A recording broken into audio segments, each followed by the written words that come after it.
My sister, an airline pilot, called me. I need to ask something strange. Your wife, is she home? Yeah, I said. She's in the living room. Her voice dropped. Impossible. I'm looking at her right now, boarding my flight to Paris with another man. Then I heard the front door open behind me. I need to ask something strange. My sister Emma's voice crackled through the phone, and I could hear the muffled roar of jet engines behind her. She's a pilot for Delta, been flying international routes for 12 years. Your wife, is she home? I glanced toward the living room where Rachel had been curled up on the couch 20 minutes ago, binge-watching some Netflix series about British royalty. Yeah, I said, stirring the pasta sauce I'd been making. She's watching TV. Why? That's impossible, Jake. Emma's voice dropped to barely above a whisper. I'm looking at her right now. She just boarded my flight to Paris, business class, seat 3A, with some guy in a suit. The wooden spoon slipped from my hand and clattered into the pot, splashing marinara across the stovetop. Emma, that's behind me. I heard the front door open. Hey, babe! Rachel's voice echoed from the entryway, bright and cheerful. Sorry, grocery run took forever. They were out of that sourdough you like, so I had to try 3 different stores. I stood frozen in our kitchen, phone pressed to my ear, listening to my wife of 5 years walking toward me. Her footsteps, the rustle of reusable grocery bags, that familiar humming she does when she's in a good mood. But my sister was 30,000 feet away, watching my wife board a plane with another man. Emma, I whispered, turning away so Rachel wouldn't see my face. Send me a photo, right now. Jake, I can't just, please. 10 seconds later, my phone buzzed. I opened the image with shaking hands. There she was, Rachel's distinctive red hair, that specific shade somewhere between copper and auburn that catches light like fire. The black leather jacket I'd bought her for Christmas after she'd stared at it in the store window for 3 weeks straight. She was laughing, head thrown back, one hand on some silver-haired man's arm. The guy looked like he'd stepped out of a Forbes cover. Tailored navy suit, expensive watch catching the terminal lights, that casual confidence that comes with old money. I have to go, I told Emma, my voice sounding strange even to my own ears. Jake, wait. I hung up. Rachel walked into the kitchen carrying 2 Whole Foods bags, her cheeks flushed from the cold November air. She was wearing her gray yoga pants and my old Columbia sweatshirt. Her hair was pulled back in a messy ponytail, no makeup. The tiny scar above her left eyebrow, from when she'd fallen off her bike at 14, was visible. Want me to make that pasta thing you like? She asked, setting the bags on the counter. I found fresh basil at the 3rd place. I stared at her. Same green eyes, with those gold flecks around the pupils. Same constellation of freckles across her nose. Same scar on her left hand from our camping trip in Yosemite when she'd cut herself opening a can of beans. Every detail. Exact. Actually, I said carefully, forcing my voice to stay level, I need to run to the office. Emergency. Client's server went down. She frowned, reaching out to touch my arm. On Saturday night, can't someone else handle it? Her hand felt warm, real, solid. I'm the only one with admin access to their backup system. Should just be an hour, maybe 2. Okay. She stood on her toes to kiss my cheek. I'll keep the pasta warm. I grabbed my keys and walked out to my car, my hands shaking so badly I had trouble getting the key in the ignition. I sat there in our driveway for a full minute, staring at our house, the one we'd bought together 3 years ago, the one with the porch we'd painted blue because Rachel loved that shade, the one with her herb garden out front. Then I pulled up the photo Emma had sent and zoomed in. The jacket, the stitching on the left shoulder where she'd caught it on a fence, the small scorch mark near the bottom from when she'd leaned too close to a campfire. My jacket, my wife's jacket, but my wife was inside making pasta. I drove to the Starbucks on Maple Street, the one far enough from home that Rachel wouldn't randomly show up, and called my college roommate, Trevor Hollis. We'd lived together junior and senior year at Berkeley. After graduation, I'd gone into IT security consulting. Trevor had taken a different path, private security, corporate intelligence, the kind of work that required discretion and didn't ask too many questions about client motivations. He answered on the second ring. Jake, what's wrong? I need you to track someone, I said. My wife. Silence. Then, Jesus, Jake, you sure about this? Just do it. I'll pay whatever. It's not about money. His voice was careful, the tone people use when they think you're having some kind of breakdown. But if you're serious, I need to know, am I looking for infidelity, financial irregularities, or everything? I need to know everything. Where she is right now, where she's been, credit cards, phone records, everything you can legally access. This is about more than catching her cheating, isn't it? Trevor, please, I'll explain later. How fast can you do this? Give me 2 hours. I sat in that Starbucks nursing a coffee I didn't want, my phone face down on the table, trying not to look at Emma's photo for the 100th time. Around me, normal people lived normal Saturday nights. A group of teenagers arguing about a movie, a couple on a first date, all awkward smiles and nervous laughter, an old man reading a paperback thriller. My phone rang at 8:47 p.m. Your wife is definitely definitely not on a plane to Paris, Trevor said without preamble. I have her phone pinging from your home address. Location services show she's been there all evening. But Jake, there's something weird. My stomach dropped. What? Her credit card just got flagged, not declined, just flagged, for a first-class ticket to Paris, American Express Platinum, purchased 3 weeks ago. Round trip, open return. I closed my eyes. How many passengers? 2, both first class. Total charge, 14,147 Mauen. Who's the second passenger? That's the thing. I can't see the name without accessing airline records directly, which crosses into illegal territory. But Jake, there's more. I ran a deeper financial analysis. Your wife's been moving money. Small transfers, spread out over 6 months, always under $10,000 to avoid automatic federal reporting. My blood went cold. How much total? So far, $340,000. Maybe more. I'm still tracing the accounts. Most of it's going to an offshore account in the Cayman Islands. Business account, registered to an LLC called Meridian Consulting Group. I thought I might throw up. Can you find out who owns that LLC? Already on it. Give me another hour. I hung up and sat there, staring at nothing. Around me, the Starbucks chatter continued. Someone laughed. The espresso machine hissed. A baby cried. $340,000. That was almost everything we'd saved. The house down payment I'd inherited from my grandfather. Rachel's bonus from last year. Our emergency fund. The money we'd been saving to start a family. Gone. My phone buzzed with a text from Rachel. Where are you? Pasta's getting cold. Miss you. I stared at that heart emoji until my vision blurred. Then I did something I'd never done before. I went home and I lied to my wife's face. Sorry, babe, I said, walking into our kitchen at 9:15 p.m. Server migration was more complicated than I thought. She'd set the table. Candles, wine, the good plates. She smiled and wrapped her arms around me, standing on her toes to kiss me properly this time. I made your favorite, she whispered against my mouth. We ate dinner. I asked about her day. She told me about the grocery store, about a funny TikTok she'd seen, about how her boss had complimented her presentation at work. She worked in medical device sales for a company called Bexler Medical. Been there for 7 years. Made good money. Always talked about how lucky she felt to have found a career she loved. I watched her talk, watched her laugh, watched her twirl pasta on her fork, and I wondered which version was real, this woman, or the one on a plane to Paris. That night, while she slept beside me, I went through her phone. It was almost too clean. No suspicious texts, no strange calls, no dating apps. Her email was full of work correspondence, online shopping receipts, subscription confirmations. Her calendar showed client meetings, yoga classes, dinners with friends, all normal. Too normal. At 2:47 a.m., I found it. A second iCloud account. Different email address, rachel.morrison2@gmail.com. Her maiden name. I knew her password. We'd always shared everything. 1. Password for everything. Maui 2019, the year we got engaged. I tried it. Access granted. Inside were 1,147 messages to someone named Cole Bradshaw, the silver-haired man from the airport photo. I read them all. Every single one. Can't wait to see Paris with you. Finally leaving this boring suburban life behind. R. Jake will never suspect. Keep playing the devoted wife until the money transfers clear. C. He actually bought me the jacket I wanted. So predictable. Wearing it on the plane will be poetic. R. You're sure he won't notice the accounts? C. He's an IT guy, not a financial analyst. As long as I keep the transfers small, he'll never see them. R. I love you. This waiting is torture. 6 more months and we're free. C. I know, but we have to be smart. If he gets suspicious, I lose everything. His inheritance, his savings, the house equity. We stick to the plan. R. There were photos too. Rachel and Cole at a restaurant I didn't recognize. Rachel and Cole in what looked like a hotel room. Rachel laughing, radiant, alive in a way I hadn't seen in months. And then I found the folder labeled Documents, bank statements for the Cayman account, a lease agreement for an apartment in Paris's 7th arrondissement, travel itineraries, and a legal document titled Dissolution of Marriage Draft. She'd already written the divorce papers. My hands weren't shaking anymore. They were completely steady. I took screenshots of everything, every message, every photo, every document. I uploaded them all to my personal encrypted cloud storage, the one Rachel didn't know about, the one I used for client work. Then I cleared my browsing history and put her phone back exactly where I'd found it. When I woke up the next morning, Rachel was making pancakes. Morning, sleepyhead, she said, kissing my forehead. Coffee's ready. I smiled, hugged her, told her the pancakes smelled amazing, and I started planning. Trevor called me Monday afternoon. I found the LLC owner, Cole Bradshaw, 58 years old, CEO of Bradshaw Capital Partners, venture capital firm, manages about $400 million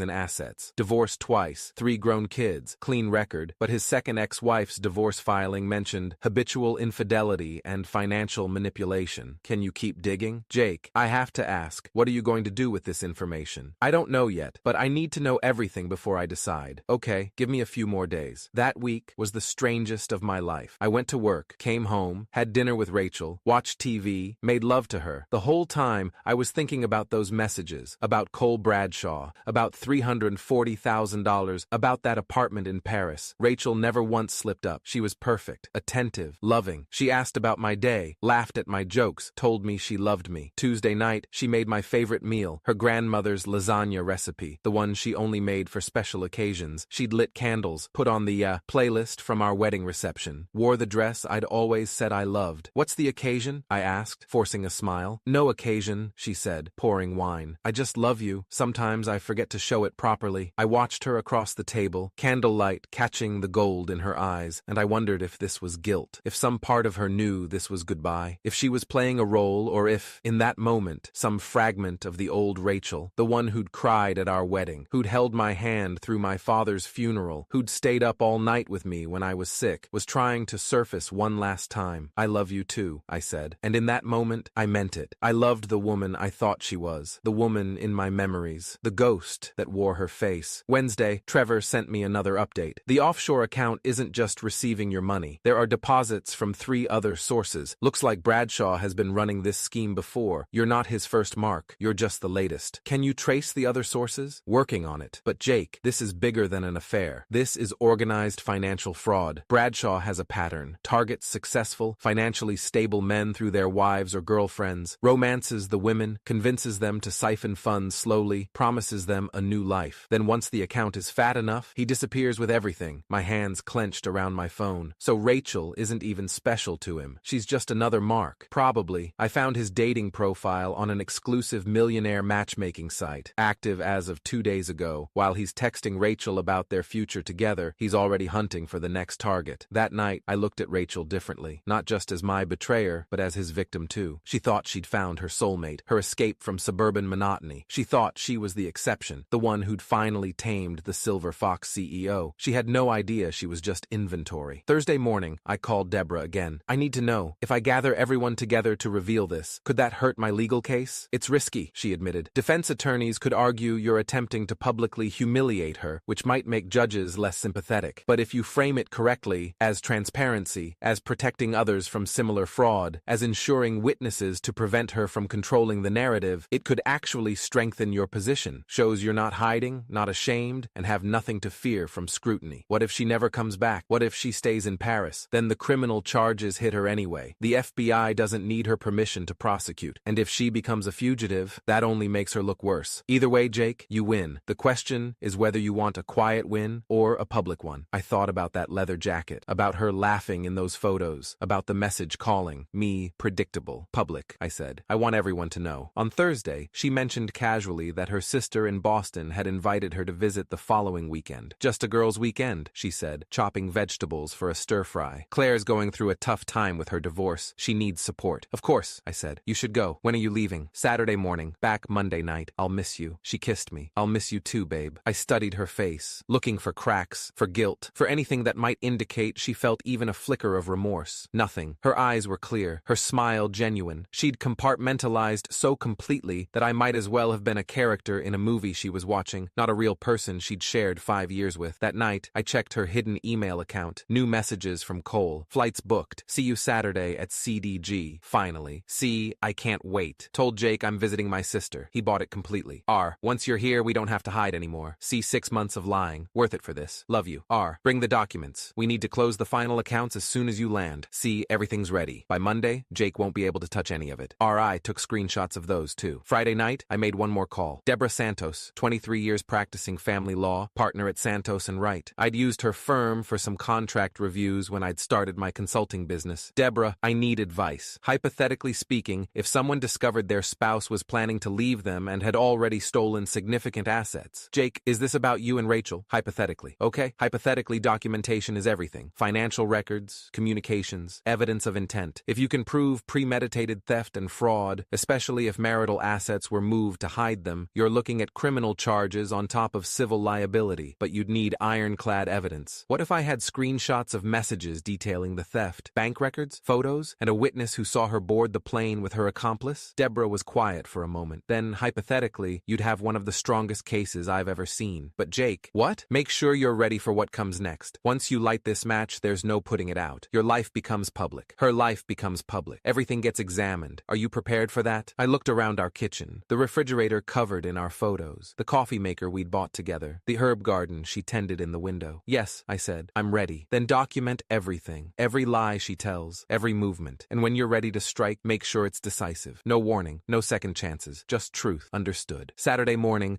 Rachel was packed by 7 a.m. One suitcase, carry-on only. Traveling light, she said, smiling. Just a weekend trip. I helped her load the suitcase into her Honda Civic, kissed her goodbye, told her to drive safely. Love you, she said. Love you too. I watched her drive away. Then I waited exactly 1 hour, and I started making calls. First, Emma. Can you confirm Rachel's on your flight to Paris today? Already checked. She's boarded. Same guy as last time. Jake, what's going on? I'll explain soon. Can you take more photos? Anything that shows them together? Sure. But Emma, trust me, please. Next, I called Trevor. I need you to meet me at my house in 2 hours. Bring copies of everything you found, every document, every record. Jake, please. Then I started calling family and friends. My parents, Rachel's parents, our closest friends from college, my co-workers who'd been to our wedding, Rachel's co-workers from Bexler Medical. The message was always the same. Emergency gathering at our place, 6 p.m. tonight. Rachel's in serious trouble. Please come. I'll explain everything then. By 5:30 p.m., 23 people had crammed into our living room. Rachel's mother kept asking where Rachel was. Her father looked worried, checking his phone every 30 seconds. My mother kept touching my arm, asking if I was okay, her eyes searching mine for answers I wasn't ready to give. Friends whispered to each other, confused. Sarah and David Miller, our neighbors from 2 doors down, sat uncomfortably on the ottoman. We'd had dinner with them twice a month for 3 years. Kelly Brennan, Rachel's best friend since college, kept texting Rachel's phone. My co-worker, Amit, who'd been my best man, stood near the kitchen, arms crossed, looking concerned. Emma had flown in from her layover in Seattle, still in her pilot's uniform. Jake, seriously, what's going on? Kelly asked. Rachel's not answering. I'm getting worried. You will be, I said quietly. Just wait. At exactly 6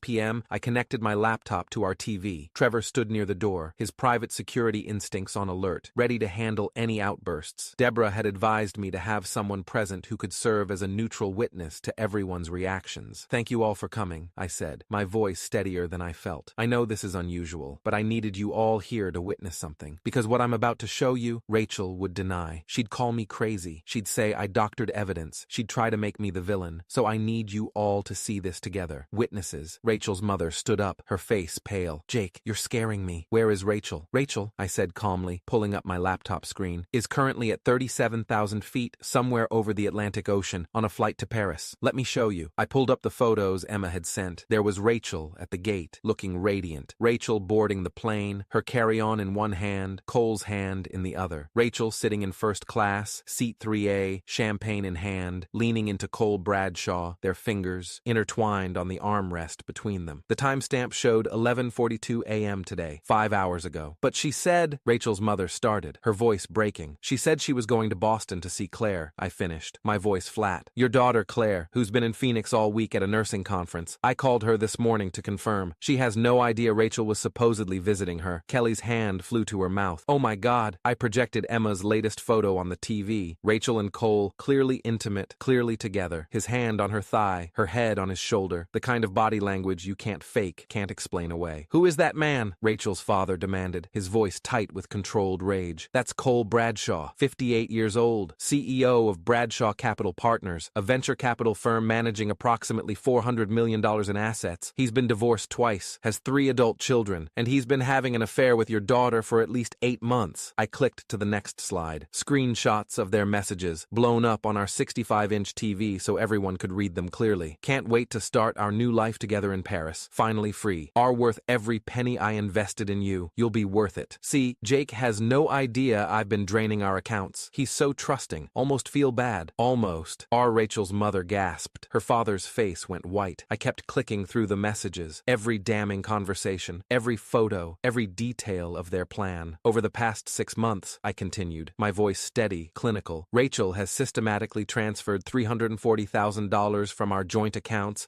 and my personal savings into an offshore account in the Cayman Islands. Small transfers, always under $10,000 to avoid federal reporting requirements. I showed them the bank records Trevor had compiled. Every transfer, highlighted in yellow. The dates, the amounts, the destination account. She used company resources from Bexler Medical to facilitate these transfers, I said. Company computers, company time, which means this isn't just just theft from me. It's theft from her employer, misuse of corporate resources, and potentially fraud. I pulled up the next document, the Paris apartment lease. She and Mr. Bradshaw signed a 3-year lease on a luxury apartment in Paris's 7th arrondissement. Monthly rent, $4,500. They plan to use my money, our money, to fund their new life together. Rachel's father was shaking. This can't be real. I wish it wasn't. I clicked to the next slide. This is the draft divorce petition Rachel prepared, filed electronically on October 15th. Never filed with the court, just saved to her private cloud account. The room was dead silent except for Rachel's mother crying. I've already filed reports with the FBI's Financial Crimes Division, the District Attorney's Office, and Bexler Medical's Corporate Ethics Board, I said. As of 3 p.m. today, all joint accounts have been frozen. The offshore account has been flagged for investigation, and I've filed for divorce, citing fraud, theft, and emotional abandonment. My phone buzzed. Unknown Paris number. I held it up so everyone could see. That's probably Rachel, realizing she can't access the money. I answered on speaker. What the fuck did you do? Rachel's voice filled the room, shrill and panicked. The account is frozen. Cole's bank rejected the transfer. Jake, you bastard. Hi, Rachel, I said calmly. You're on speaker. Your parents are here. My parents, Emma, Trevor, most of our friends. We're all watching the photos of you and Cole in Paris, the ones Emma took while piloting your flight. Dead silence on the other end. Rachel? Her mother's voice was shattered. Is this true? Mom? Oh my God, Mom, I can explain. Can you explain the $340,000 you stole? I asked. Or the messages about how stupid and predictable I am? Or the fact that you've been planning this for 8 months? Jake, please. This isn't what it looks like. Your boyfriend Cole left you at the hotel, didn't he? I said. Once he realized the money wasn't coming. Once he realized this wasn't a fantasy anymore but a criminal investigation. How long did it take him to bail? An hour? 2? He's coming back. He just needs to... Rachel, the FBI is going to want to talk to you when you land back in the U.S. Bexler Medical has already terminated your employment. I've changed the locks on our house. Your belongings will be boxed up and sent to your parents' address. You can't do this to me. I didn't do this to you, I said quietly. You did this to yourself. You just thought you were smarter than everyone else, that we'd never figure it out. I hate you. You ruined everything. No, Rachel. I audited our marriage, and you failed. I hung up. The room was still silent. Rachel's mother had her face in her hands. Her father looked like he'd aged 10 years in 10 minutes. My own mother was crying quietly. Then Trevor held up his phone. Jake, you need to see this. He'd been monitoring Rachel's social media accounts. Someone had posted the airport photos, Emma, I realized, tagging Rachel's Facebook, Instagram, LinkedIn. The comments were already flooding in. Is this real? OMG. Rachel, you're married. Who is that old guy? Wait, wasn't she just posting about loving her husband? Her LinkedIn profile,